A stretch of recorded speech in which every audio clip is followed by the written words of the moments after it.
বেগম খালেদা জিয়াকে ঘিরে আবারও আলোচনায় কাতারের এয়ার অ্যাম্বুলেন্স। জীবন বাঁচাতে কি কি সুবিধা আছে এতে, খরচ কত পড়ে? জোর করে ইউক্রেনের ডনবাস দখলের হুমকি রুশ প্রেসিডেন্ট পুতিনের। রাশিয়ার কাছে হারল কি কিয়েভ ও তার বন্ধু আমেরিকা আর ইউরোপ? কোন স্মার্টফোন বা ইন্টারনেট ব্যবহার করেন না বিশ্বের ক্ষমতাধর নেতা ভ্লাদিমির পুতিন। কেন এত কড়াকড়ি, কি রহস্য এর পেছনে? আসসালামু আলাইকুম, দেখছিলেন Bangla vision world news headline. BNP chairperson Begum Khaleda জিয়াকে ঘিরে আবারও ব্যাপক আলোচনায় কাতারের এয়ার অ্যাম্বুলেন্স। উড়ন্ত আইসিইউ নামে পরিচিত এই এয়ার অ্যাম্বুলেন্সে চড়েই আবারও উন্নত চিকিৎসার জন্য লন্ডনে যাবেন সাবেক প্রধানমন্ত্রী খালেদা জিয়া। তাকে নিতে আবারও কেন কাতারের এয়ার অ্যাম্বুলেন্স? জীবন বাঁচাতে কি কি চিকিৎসার সুবিধা আছে এতে? শ্বাসকষ্টে ভোগা রোগীদের জন্য কতটা গুরুত্বপূর্ণ এটি? এয়ার অ্যাম্বুলেন্সের কাজের ধরন ও ইতিহাস নিয়ে ডেস্ক রিপোর্টে বিস্তারিত জানাচ্ছেন হাফিজুল ইসলাম। আকাশে উড়ন্ত অ্যাম্বুলেন্স চলছে গুরুতর রোগী নিয়ে। লক্ষ্য দূরদেশের কোনো হাসপাতাল। জীবন বাঁচানোর জটিল লড়াইয়ে ডাক্তার ও নার্সদের সাথে আছে প্রশিক্ষিত পাইলট। অত্যাধুনিক আইসিইউর সকল সুবিধাসহ ভ্রাম্যমাণ এয়ার অ্যাম্বুলেন্স বর্তমান সময়ে ইমার্জেন্সি মেডিকেল সার্ভিসের একটি গুরুত্বপূর্ণ অংশ। এক দেশ থেকে আরেক দেশে রোগী পরিবহন, হিমালয় অ্যামাজনের দুর্গম এলাকা কিংবা পাহাড় সমুদ্র থেকে দ্রুত রেস্কিউ, এসব ক্ষেত্রে এয়ার অ্যাম্বুলেন্স শুধুমাত্র গতি নয়, বরং সময় আর জীবন বাঁচানোর অন্যতম আবিষ্কার। কিভাবে কাজ করে এই এয়ার অ্যাম্বুলেন্স? কি আছে এমন উড়ন্ত আইসিইউতে? বাংলাদেশের সাবেক প্রধানমন্ত্রী ও বিএনপি চেয়ারপারসন বেগম খালেদা জিয়াকে উন্নত চিকিৎসার জন্য বিদেশ নিতে ব্যবহার হচ্ছে কাতারের পাঠানো এয়ার অ্যাম্বুলেন্স। এ কারণে এটি নিয়ে চলছে সরব আলোচনা। Oxygen support, ventilator, infusion pump, series pump, suction device, cardiac monitor সহ আধুনিক সরঞ্জামে সজ্জিত বিশেষ আকাশযানকে বলা হয় এয়ার অ্যাম্বুলেন্স। হেলিকপ্টার এবং ফিক্স উইং জেট প্লেন ও এয়ারবাস দিয়ে তৈরি অ্যাম্বুলেন্সে থাকে প্রশিক্ষিত ডাক্তার, নার্স ও প্যারামেডিক দল। থাকেন critical care flight nurse, flight physician ও রেসপিরেটরি থেরাপিস্ট। আক্রান্ত রোগের যে কোনো জরুরি চিকিৎসা ব্যবস্থা থাকে এসব অ্যাম্বুলেন্সে। এছাড়াও ভিআইপি ট্রান্সপোর্ট ও হাসপাতাল টু হাসপাতাল ট্রান্সফার সুবিধা দেয় এয়ার অ্যাম্বুলেন্স। অনেক মেডিকেল এয়ারবাসে থাকে pressurised cabin, advance climate control ও সাউন্ড প্রুফ প্রযুক্তি। নাইট ভিশন টেকনোলজি থাকায় রাতেও সহজেই ওঠানামা করতে পারে এসব আকাশযান। সুবিধাজনক এবং দ্রুতগামী হলেও এয়ার অ্যাম্বুলেন্স অনেকটাই ব্যয়বহুল। কতটুকু দূরত্ব পার হতে হবে, কি ধরনের আকাশযান ব্যবহার হচ্ছে, প্রয়োজনীয় কি কি চিকিৎসা দিতে হবে জরুরি ভিত্তিতে, এসব কিছুর উপর নির্ভর করে খরচের পরিমাণ। সাধারণত স্বল্প দূরত্বের জন্য ব্যবহার হয় হেলিকপ্টার এয়ার অ্যাম্বুলেন্স। সেক্ষেত্রে খরচ হতে পারে ৫ লাখ টাকা থেকে শুরু করে কয়েক কোটি টাকা।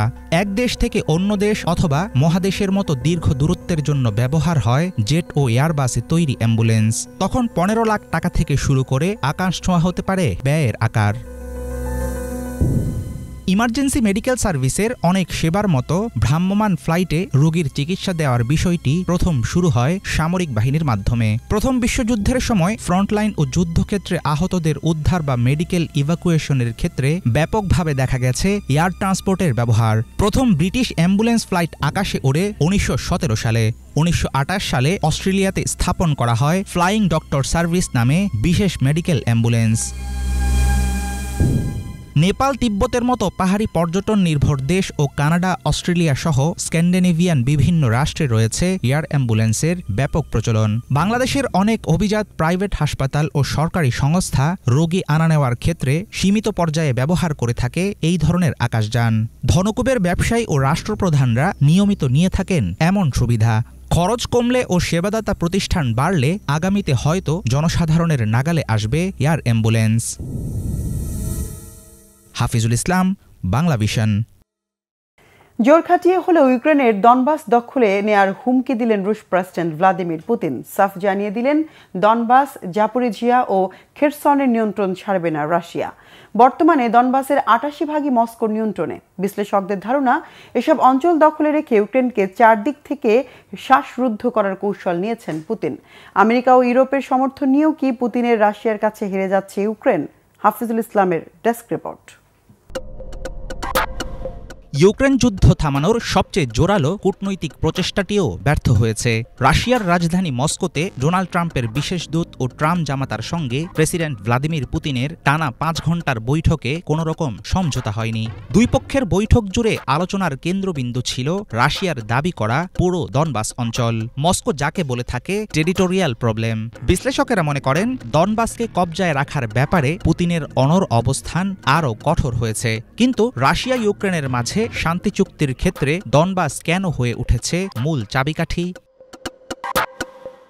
বর্তমানে ডনবাসের ৮৮% অঞ্চল এবং ঝাপোরিঝিয়া ও খেরসনের ৭৩% এলাকা নিয়ন্ত্রণে রেখেছে রাশিয়া। অন্যদিকে ইউক্রেনের হাতে রয়েছে অন্তত ৫,০০০ বর্গ কিলোমিটার এলাকা। অনেক বিশ্লেষকের ধারণা ইউক্রেনকে চারদিক থেকে অসহায় করে ফেলতেই যে কোনো মূল্যে ডনবাসের দখল ধরে রাখতে চাইছে মস্কো। কৌশলগতভাবে ডনবাস রাশিয়ার জন্য খুবই গুরুত্বপূর্ণ। একদিকে এটা রাশিয়ার পশ্চিম সীমান্তকে আরো প্রসারিত করবে এবং ইউক্রেনের ভূখণ্ড দখলের বৈধতা দেওয়ার চেষ্টা চালাবে। যেমনভাবে গত ৩ বছর ধরে রুশভাষী জনগোষ্ঠীকে রক্ষার অজুহাতে আগ্রাসন চালিয়ে যাচ্ছে মস্কো। ডনবাসের বাইরেও খেরসন, মাইকোলাইভ আর জাপোরিঝিয়া দখলে রাখা রাশিয়ার অন্যতম লক্ষ্য। কারণ এসব অঞ্চল দখল করার অর্থ হবে কৃষ্ণ সাগরে আরো বড় নিয়ন্ত্রণ পাওয়া। আর যদি ওডেসা পর্যন্ত কবজায় নিতে পারে রাশিয়া, তাহলে সমুদ্র পথ থেকে সম্পূর্ণভাবে বিচ্ছিন্ন হয়ে পড়বে ইউক্রেন। আগে থেকেই দখলে থাকা ক্রিমিয়া এবং এর সঙ্গে লুহান্স্ক, ডনেটস্ক, জাপোরিঝিয়া আর খেরসন যোগ হলে চারদিক থেকে ইউক্রেনের দম বন্ধ করে ফেলতে পারবেন পুতিন। রাশিয়ার লক্ষ্য কেবল ডনবাস নয়, এর পরেও যুদ্ধ থামাবে না মস্কো, এমন আশঙ্কা আন্তর্জাতিক পর্যবেক্ষকদের। এসব অঞ্চল যদি জোর করে দখলে নিতে পারে রাশিয়া, তাহলে শক্তি খাটানোর নতুন নজির তৈরি হবে। তবে মস্কো ওয়াশিংটনের আলোচনা ব্যর্থ হলেও ইউক্রেনের জনগণ শেষ পর্যন্ত কি করবে সেটা বলা মুশকিল। ইউক্রেনের মানুষের সামনে এখন বড় প্রশ্ন হলো কোন জিনিসের জন্য তাদের লড়াই চালিয়ে যাওয়া উচিত।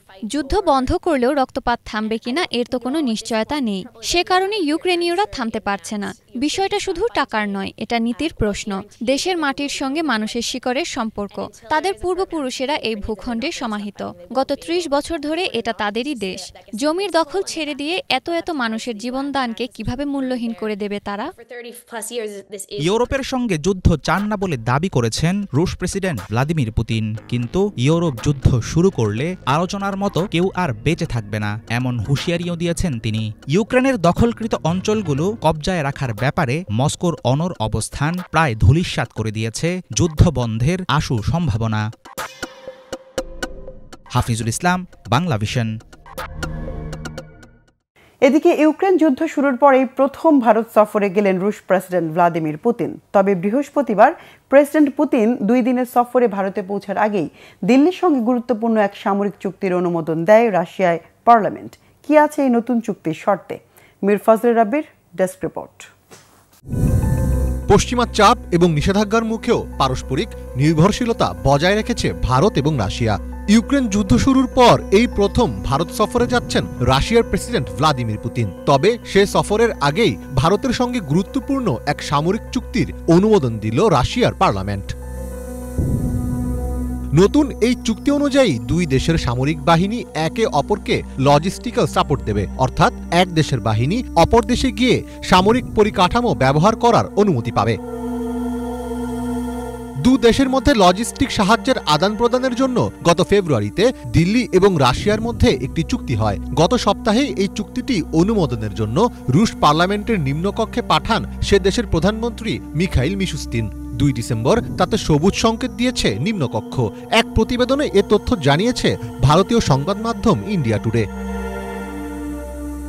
Reciprocal exchange of logistic support নামের এই চুক্তিটির আওতায় থাকবে যৌথ মহড়া, প্রশিক্ষণ, মানবিক সহায়তা এবং ত্রাণ ও উদ্ধার কাজের ক্ষেত্রে পারস্পরিক সহযোগিতা। দীর্ঘ কয়েক দশক ধরে ভারতকে যুদ্ধ সরঞ্জাম সরবরাহ করে আসছে রাশিয়া। এ অবস্থায় পুতিনের সফরের আগে চুক্তিতে রুশ পার্লামেন্টের অনুমোদন যথেষ্ট তাৎপর্যপূর্ণ বলে মনে করছেন বিশ্লেষকেরা। ভারতের ওপর যুক্তরাষ্ট্রের আরোপিত শুল্ক আমাদের কিছুটা হতাশ করেছে। আমার মনে হয় না ট্রাম্প প্রশাসনের কাছ থেকে প্রতিরক্ষা পণ্য কেনার চাপ রয়েছে বলে ভারত পিছপা হবে। রাশিয়া আমাদের অত্যন্ত নির্ভরযোগ্য সরবরাহকারী। তারা আমাদের কাছে যেসব প্রতিরক্ষা পণ্য সরবরাহ করছে তা থেকে আমরা নিজেদের জন্য অস্ত্র তৈরি করে বিদেশেও রপ্তানি করতে পারছি। আমি আশা করি ভারত এই চুক্তির বিষয়ে এগিয়ে যাবে। ট্রাম্পের হুমকি এবং পশ্চিমা বেশ কিছু দেশের আপত্তি সত্ত্বেও রাশিয়া থেকে জ্বালানি তেল কেনা অব্যাহত রেখেছে ভারত। চাপের মুখে রুশ তেল আমদানি কিছুটা কমলেও তা উল্লেখযোগ্য কিছু নয়। এখনও ভারতে জ্বালানি তেলের সিংহভাগই আসছে রাশিয়া থেকে। ফলে ট্রাম্পের হুমকির জেরে যাতে দিল্লি মস্কো বাণিজ্যিক সম্পর্কের ওপর প্রভাব না পড়ে, এই সফরে হয়তো সেটি নিশ্চিত করতে চাইবেন পুতিন। এছাড়াও এই সফরে দুই নেতা জাতিসংঘ, সাংহাই সহযোগিতা সংস্থা এবং G20-র মতো আন্তর্জাতিক ফোরামে সহযোগিতা নিয়ে আলোচনা করবেন। 2026 সালে ব্রিক্সের সভাপতিত্ব গ্রহণ করতে চলেছে ভারত। সে বিষয়ের সমন্বয় নিয়েও গুরুত্বপূর্ণ আলোচনা করবেন তারা। 5 ডিসেম্বর সকালে পুতিনের আনুষ্ঠানিক কর্মসূচি শুরু হবে সম্মানসূচক অভ্যর্থনার মাধ্যমে। এরপর তিনি রাজঘাটে গিয়ে মহাত্মা গান্ধীর স্মৃতিসৌধে শ্রদ্ধা জানাবেন। একই দিনে রাজধানীর হায়দ্রাবাদ হাউসে অনুষ্ঠিত হবে 23তম ভারত রাশিয়া বার্ষিক শীর্ষ সম্মেলন, যেখানে যুক্তরাষ্ট্রের নিষেধাজ্ঞার প্রভাবে রুশ অপরিশোধিত তেল আমদানিতে ভারতের ওপর চাপ ও জ্বালানি নিরাপত্তা নিয়ে বিস্তৃত আলোচনা হওয়ার কথা রয়েছে। পুতিন এমন এক সময় দিল্লিতে আসছেন যখন যুক্তরাষ্ট্রের সঙ্গে ভারতের কূটনৈতিক টানাপোড়েন চলছে। ফলে এই সফরে পুতিন দিল্লি এবং মস্কোর মধ্যে বন্ধুত্ব আরও বৃদ্ধি করতে চাইছেন বলে মনে করছেন বিশ্লেষকরা। মীর ফজলে রাব্বি, বাংলা ভিশন। আধুনিক তথ্য প্রযুক্তির যুগে এসেও কোনো স্মার্টফোন, ইন্টারনেট ব্যবহার করেন না এই মুহূর্তে বিশ্বের সবচেয়ে ক্ষমতাধর ও প্রভাবশালী নেতা রুশ প্রেসিডেন্ট ভ্লাদিমির পুতিন। এমনকি রুশ রাষ্ট্রপতির সরকারি বাসভবন ক্রেমলিনের ভেতরেও মোবাইল ফোন ব্যবহারে রয়েছে কড়াকড়ি। কেন এই যুগে এসেও মোবাইল ফোন ব্যবহার করেন না প্রেসিডেন্ট পুতিন? রহস্য কি? ডেস্ক রিপোর্টে জানাচ্ছেন শহীদ আরাফাত। রাশিয়ার প্রেসিডেন্ট ভ্লাদিমির পুতিনের কোনো স্মার্টফোন নেই, এমনকি ইন্টারনেট ব্যবহারেও আগ্রহ কম তার। শুধুই কি নিরাপত্তার কারণে স্মার্টফোন থেকে দূরে থাকেন বিশ্বের শীর্ষ এই নেতা? প্রেসিডেন্ট পুতিনের ভারত সফর ঘিরে নিরাপত্তাজনিত কারণে আবারও সামনে এসেছে এই প্রশ্ন। 2 দিনের সফরে বৃহস্পতিবার সন্ধ্যায় ভারত পৌঁছেছেন রুশ প্রেসিডেন্ট ভ্লাদিমির পুতিন। এই সফর ঘিরে ভারত সর্বোচ্চ নিরাপত্তার পাশাপাশি সব ধরনের আয়োজনই করেছে। তারপরও নিরাপত্তা নিয়ে একটু বেশি সচেতন রুশ প্রেসিডেন্ট ভ্লাদিমির পুতিন। বলা হয়ে থাকে রুশ প্রেসিডেন্ট ভ্লাদিমির পুতিনের শত্রু বিশ্বের অন্য যে কোনো দেশের শীর্ষ নেতার চেয়ে বেশি। তাই অন্য কোনো দেশের নেতার চেয়ে প্রেসিডেন্ট পুতিনের জন্য থাকে বাড়তি সতর্কতা। নিরাপত্তার ব্যাপারে তিনি এক চুলও ছাড় দিতে রাজি নন। নানা সময় উঠে এসেছে নিরাপত্তার কথা চিন্তা করে স্মার্টফোন ব্যবহার করেন না রুশ প্রেসিডেন্ট। এর আগে 2018 সালে পরমাণু সংক্রান্ত এক বৈঠকে পরমাণু গবেষণা ইনস্টিটিউটের মিখাইল কোভালচুক বলেছিলেন প্রত্যেকের পকেটে একটি করে স্মার্টফোন থাকে। সে সময় রুশ প্রেসিডেন্ট বলেন তার পকেটে কোনো স্মার্টফোন নেই। এক সংবাদ সম্মেলনে ক্রেমলিনের মুখপাত্র দিমিত্রি পেসকভ বিষয়টি নিশ্চিত করে বলেন প্রেসিডেন্ট পুতিনের কোনো ফোন নেই। এটার কারণও ব্যাখ্যা করেন তিনি। দিমিত্রি পেসকভ বলেন স্মার্টফোন ব্যবহার করলে ব্যক্তির গোপনীয়তা ও নিরাপত্তা ঝুঁকি বাড়ে, আর এটি যে কোনো শীর্ষ নেতার জন্য বড় বিপদ ডেকে আনতে পারে। প্রেসিডেন্ট পুতিন একবার রুশ সংবাদ সংস্থা তাসকে এ ব্যাপারে বলেছিলেন। রুশ প্রেসিডেন্টের মতে ক্রেমলিনের ভেতরে মুঠোফোন সম্পূর্ণ নিষিদ্ধ।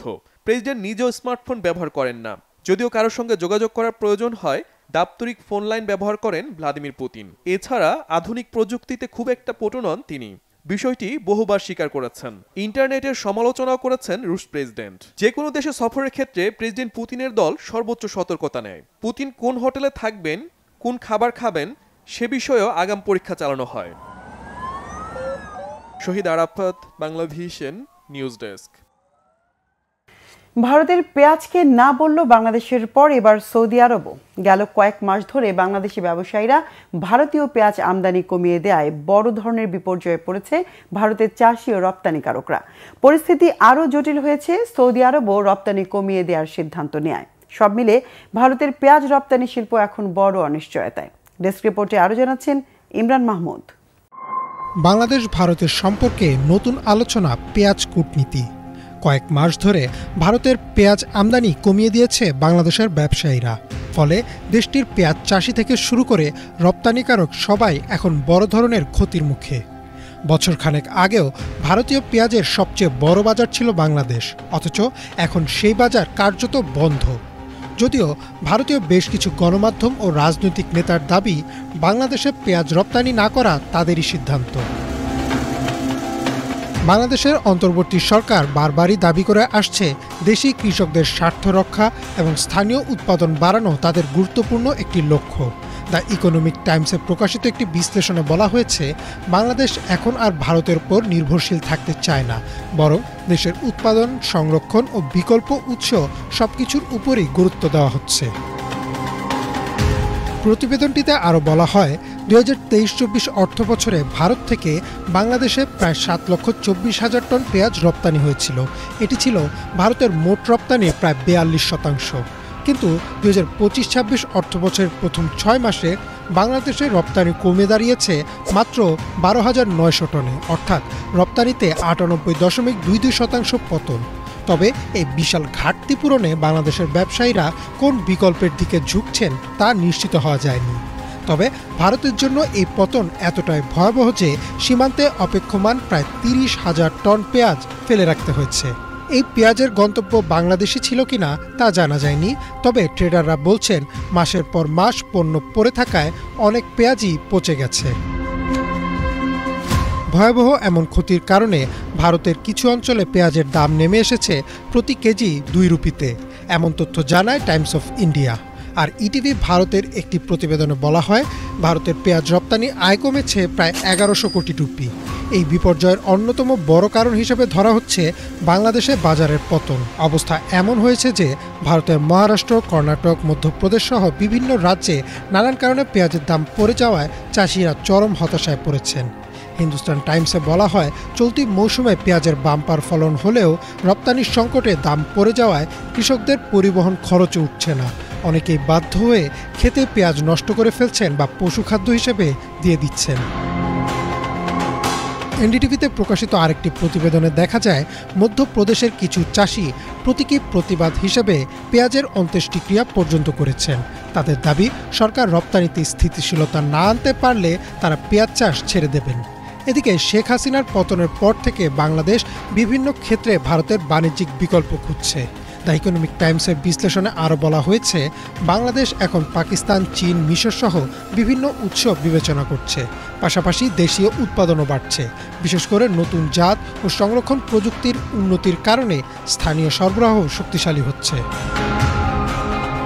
পরিস্থিতি যখন এমন জটিল, তখন গোদের ওপর বিষ ফোঁড়ার মতো সৌদি আরবও ভারত থেকে পেঁয়াজ আমদানি কমিয়ে দিয়েছে।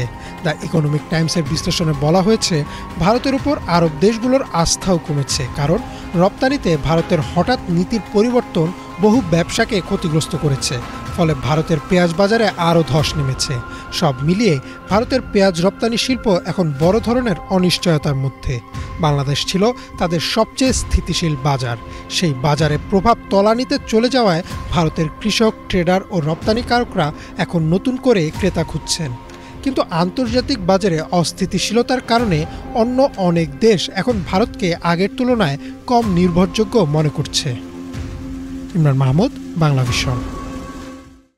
40 বছরের মধ্যেই প্রথম লেবাননের সাথে মুখোমুখি আলোচনা করেছে বর্বর প্রতিবেশী ইসরায়েল। এদিকে যুদ্ধবিরতির মধ্যেই যথারীতি গাজায় হত্যাযজ্ঞ অব্যাহত রেখেছে দখলদার ইসরায়েলি বাহিনী। বাস্তুচ্যুতদের তাঁবুতে হামলার গুলি করে নতুন করে হত্যা করা হয়েছে শিশুসহ অন্তত 7 জনকে। স্থানীয় সময় বুধবার সন্ধ্যায় খান ইউনিসের আল মাওয়াসি এলাকায় বাস্তুচ্যুত ফিলিস্তিনিদের তাঁবুর কাছে বিমান হামলা চালায় ইসরায়েলি বাহিনী। মুহুর্মুহু হামলায় কয়েকটি তাঁবুতে আগুন ছড়িয়ে পড়ে। এতে 2 শিশুসহ অন্তত 5 জন নিহতের খবর নিশ্চিত করেছে কুয়েতি হাসপাতাল কর্তৃপক্ষ। আহত হয়েছে 30 জনের বেশি। গাজা সিটির উত্তরে গুলি করে মারা হয়েছে আরও 2 ফিলিস্তিনিকে। এর জন্য বরাবরের মতো হামাসকে দায়ী করেছে ইসরায়েলের সেনা সদর। বলা হয়েছে, রাফা সীমান্তের কাছে হামাসের গুলিতে আহত হয়েছে ইসরায়েলের 4 সেনা সদস্য। যুক্তরাষ্ট্রের মধ্যস্থতায় গত 10 অক্টোবর থেকে গাজায় যুদ্ধবিরতি চলছে। এই পর্যন্ত ইসরায়েল 590 বার গাজায় হামলা চালিয়ে হত্যা করেছে অন্তত 360 জন ফিলিস্তিনিকে। এদিকে আরেক প্রতিবেশী লেবাননেও যুদ্ধবিরতির মধ্যে হামলা অব্যাহত রাখা ইসরায়েল এবার যুক্তরাষ্ট্রের মধ্যস্থতায় বৈঠক করেছে।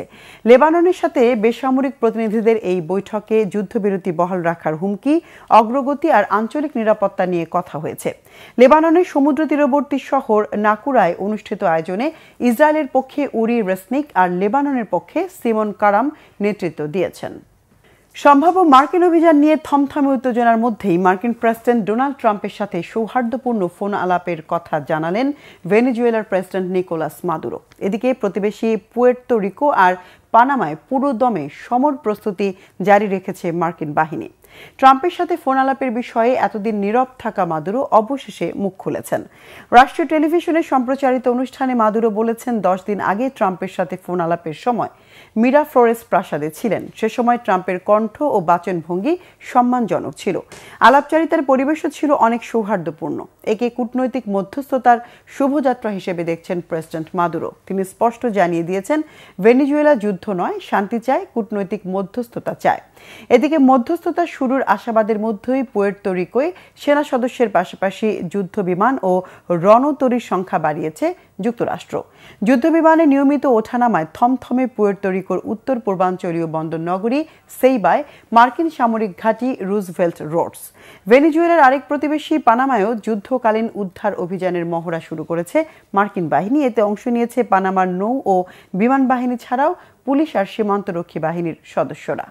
দর্শক, এ ছিল আজকের মতো। সাথে থাকায় ধন্যবাদ।